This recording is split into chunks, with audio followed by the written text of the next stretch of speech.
I didn't want to upload the previous video because most of the videos I record from the state of love, and that's what I'm trying to do here, sharing this presence of love, because this is what I want you to feel while you're watching to my videos. Even I cannot control what you feel, but this is what I'm trying to evoke with my videos, just this presence and state of love.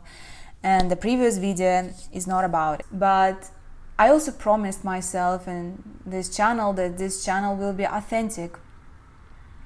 And if I will share only state of love, it's just not going to be authentic. You can see my journey through each one of the videos because I'm trying to be as honest, as authentic as possible, and pretending like I'm always there in a state of love, it's just not truthful. Sometimes I fall into this mind pattern, I don't know, thinking. I feel myself like a Neo from the Matrix and I need to save the world. I feel something is really so wrong with the world and I gotta do something about it. I mean, you can see it in the previous video. And everyone just telling me, Diana, chill. I mean, like, what can you do right now? It's like, we gotta do something. We cannot just stay and do nothing and pretend like nothing is happening. And in this state where I'm just a rebellion, anxious human being who just desperately wants to fix the world, I don't think anything is fixable, because again, you don't need to fix the world, you just need to fix yourself. But you only think you need to fix the world and you need to fix yourself only if you think that the world is broken and you're broken. But nothing is broken, everything is the way it should be, and I'm trying to snap out myself from the state that something is wrong with the world, something is wrong with the people around, something is wrong with me, all the time, constantly. It's a battle, I don't know, between this loving Diana who just accepting the present moment and who's just like super grateful, and between this critic inside me who's like, but they should be doing this differently, the world should be differently, you gotta behave better. I feel there's like two sides of me. One side of me, it's this critic who constantly trying to fix things inside me and outside of me. And even this critic become much more softer and tolerant and is not as aggressive as it was before, especially in my puberty.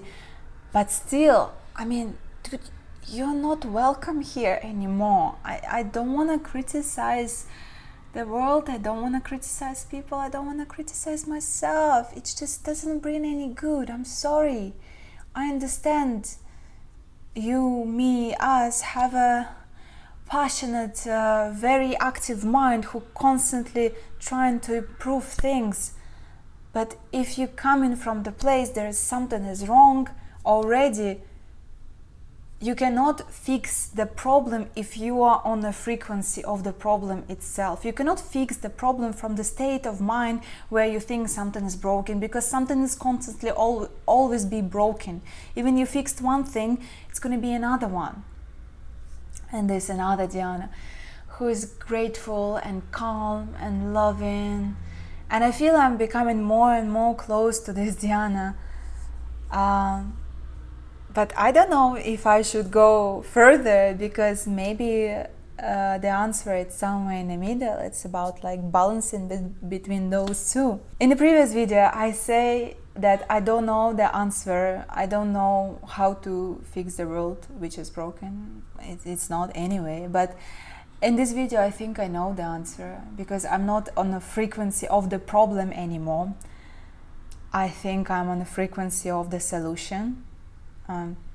It's funny how sometimes I say state of mind, sometimes I say frequency. It's like I feel those, my left part of the brain critic, and actually this is right side, my right side of the brain, which is like loving human being and just all about feelings, telling that this is frequency, and my left part of the brain who is like critic and analytic mind say state of mind, which is basically state of mind and frequency. It's just the same things, just on a different languages. So I think today I'm in a state of mind or frequency where I know the solution, how to fix the world, even it's not broken, but I still know how to do it. And I think I figure out your purpose for your life and for all of us. So no need to worry anymore. No need to search for your purpose in life anymore. It's done. I found it. I found it for you and for every single one of us. So I think the best thing you can do for the world today is to love. I'm sorry if I disappointed you. I keep telling there is nothing new in each one of my videos because I still believe that love is the answer. Love can fix the world, and love is just a solution, God, and just everything. And when you're in a state of love, you don't have problems. When you're in a state of love, you never harm each other, yourself or others around you. When you're in a state of love, even if you're someone who is creating another technology, it becomes about humanity rather than just about progress and pushing somewhere. If each one of us would be in a state of love, each one of us would just know how to love each other, we wouldn't need to fix the world anymore. Yesterday I was so anxious about that something is happening with the world and I cannot stop it. And this morning I just brought my attention to the beautiful relationship I have, to the love I have in my life, and the world just doesn't need to be fixed anymore. The world is fine because I felt it doesn't matter where I am. If I live in a city, if I live in a village, if I live in a forest, if I live in this society or that society or that society, it doesn't matter. As long as I have love in my life, it's just, it doesn't matter where is it. And in my case, I have a very human love right now, which is a relationship, but it doesn't have to be even relationship. Even personally, I discovered this human connection on authentic, truthful, deep level where you just reflect love to each other. It's the most beautiful thing as I discovered so far.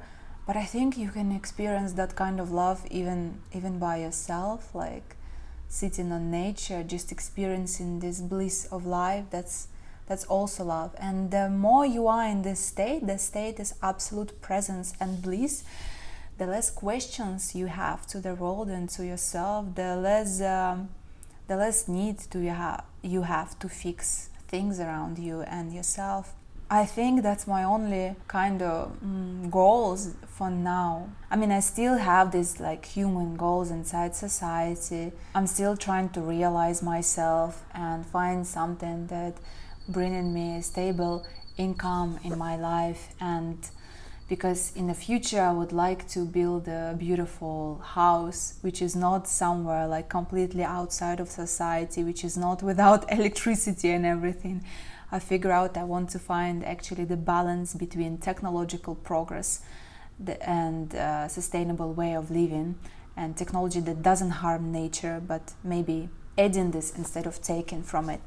Anyway, and for that I need human money, and that's why I'm still trying to figure this out. But it's just different than before. Before I was just driven with the idea to prove something to society that I'm worthy, that I'm valuable, and now it just comes from the place, as long as I have beautiful relationship around me, beautiful people, as long as I have peace and love inside myself, all of these external things, it's just not that much relevant, and it's even easier to make decisions and move on with these things when you're not as attached to them, when they don't control you, when they don't bring you anxiety or happiness or emotions, when your emotions doesn't depend on these external things in your life so much.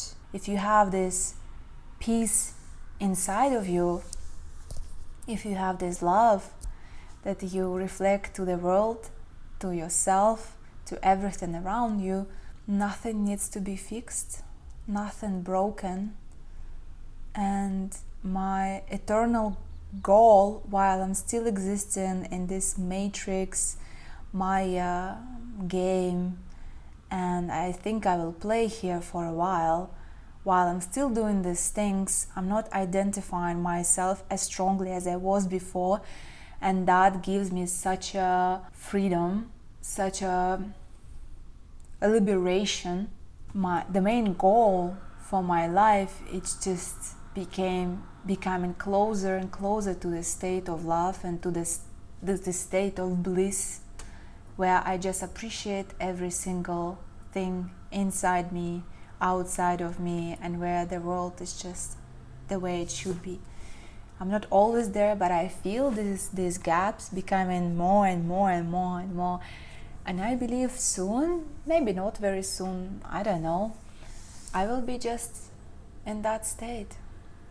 I feel that many people resist that state because everyone's talking about killing the ego now, and people kind of struggle between finding a balance. I mean, those people who kind of, actually every single one of us know these answers already, but I feel people resist this spiritual awakening, I don't know how to call it in a different way, because they are like, but okay, when I kill my ego, who am I going to be in this world? Like, am I going to be able to build a career? Am I going to be able to have a family? I still want to live this human life and succeed in this human life. I don't want to just live in mountains without society and just give up this world. And I feel people resist that spiritual awakening because they just don't know what they just don't want to be this sit in the forest till the rest of their life. And I feel people just need to find a balance. People need to find an answer where this spirituality and matrix or game, it's kind of exists together, if it's possible, or in a balance. It's the same as I see this technological progress that sometimes I just get so scared that, oh my God, we all in the screens, the robots are coming for us, machines are coming for us, and we cannot stop this technological progress. But it's a beautiful thing itself. It just depends on our intention, how we direct this technological progress. And it comes down between the balance between nature and technology. It's not completely coming back to the primal state of life where we just make fire out of wood and stone, and it's not about to another extreme way of life where we just live in a glass and metal and don't interact with nature at all. It's about balance between those two, where technology doesn't harm the nature but help it. And I mean, it's possible, but it depends. It doesn't even depend so much at the technology itself. It depends on our state of mind, from which state of mind you're bringing this thing to the world, and how you're directing this and how you continue in this. It depends on us, basically, on people. It doesn't depend on any one single person, because we know many histories, mostly these scientists, they are quite intelligent people in all terms, emotional and logical way. And none of these scientists didn't mean to bring harm to the nature, but how after people use this technology, in a lot of the cases in history, it harmed humanity and nature. So it mostly depends on us, on our state of mind, and not to the certain people who is, I don't know, government or whoever doing these things, but how we are communicating with the world, what are we reflecting to the world, what are we bringing to the world.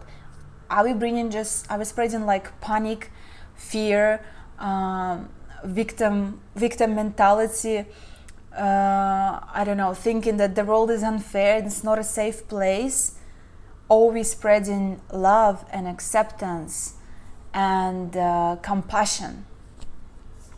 So I believe the best thing you can do for the world is just to be a loving human being. Whatever you do, you can sweep the floor, or you can invent another spaceship with Elon Musk. It doesn't matter.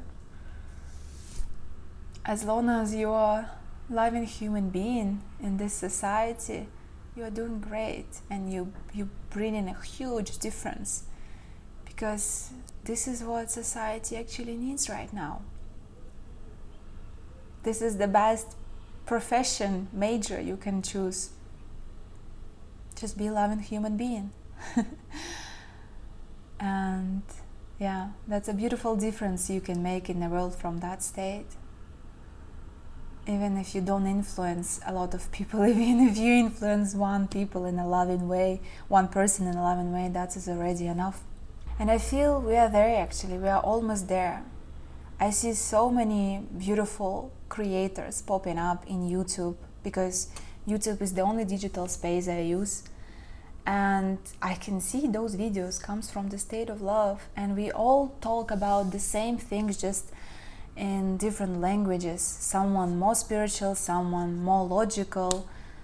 I consider myself somewhere in between, but I think I go into spirituality a little bit more. But it doesn't matter, we just all talk about the same thing. And I love how logical and spiritual community are connecting now. They don't fight each other anymore. They're not saying, oh, you're wrong, no, you're wrong. We're actually realizing that we are talk about the same thing.